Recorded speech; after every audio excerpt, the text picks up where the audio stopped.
প্রভু যীশু খ্রিস্টের নামে সবাইকে জয় যিশু। এই সময় প্রার্থনা দ্বারা সাহায্য এই বিষয় নিয়ে ঈশ্বরের বাক্য দ্বারা ধ্যান করব। 2 করিন্থীয় 1:11 যদি আমরা দেখি, সুন্দরভাবে লিখিত আছে, তোমরাও বিনতি দ্বারা আমাদের পক্ষে সাহায্য করিতেছ, যেন অনেকের দ্বারা যে অনুগ্রহ দান আমাদিগকে দত্ত হইয়াছে, তার নিমিত্ত অনেক মুখ হইতে আমাদের পক্ষে ধন্যবাদ প্রদান করা হয়।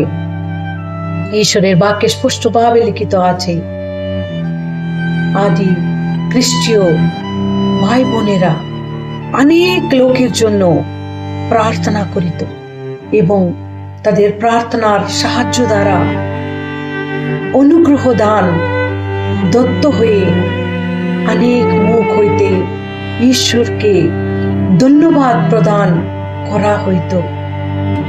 এই সময় আমাদের জীবনকে আমরা ঈশ্বরের সামনে রেখে পরীক্ষা করিব, আমরা কারো জন্য প্রার্থনা করতে পারছি কি না। আমাদের প্রার্থনা খুব গুরুত্বপূর্ণ, কেননা অনেক লোক প্রার্থনার জন্য অপেক্ষায় আছে।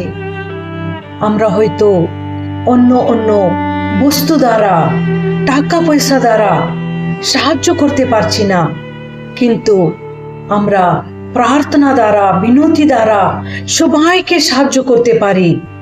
যারা কষ্টতে আছে, দুঃখতে আছে, অভাবে আছে, প্রত্যেকের জন্য প্রার্থনা করা উচিত। এই সময় আমরা যদি এতদিন প্রার্থনা করে না থাকলে, নিজেকে ঈশ্বরের হস্তে সমর্পণ করে নতুন সিদ্ধান্ত নিব, প্রভু আমিও প্রার্থনা দ্বারা সাহায্য করতে চাই। প্রভু আমাদের প্রার্থনা শুনিবেন, অনেক লোকের জীবনে অনুগ্রহ দান দত্ত হইবে এবং অনেক মুখ হইতে ঈশ্বরকে ধন্যবাদ প্রদান করা হইবে। তাই জন্য আমাদের প্রার্থনা খুব গুরুত্বপূর্ণ। আমরা প্রার্থনা দ্বারা এক অপরকে সাহায্য করতে চেষ্টা করিব। এভাবে করতে ঈশ্বর আমাদেরকে সাহায্য করুন। ঈশ্বরের এই বাক্য আমাদের আধ্যাত্মিক জীবনের জন্য লাভদায়ক হোক। আমেন।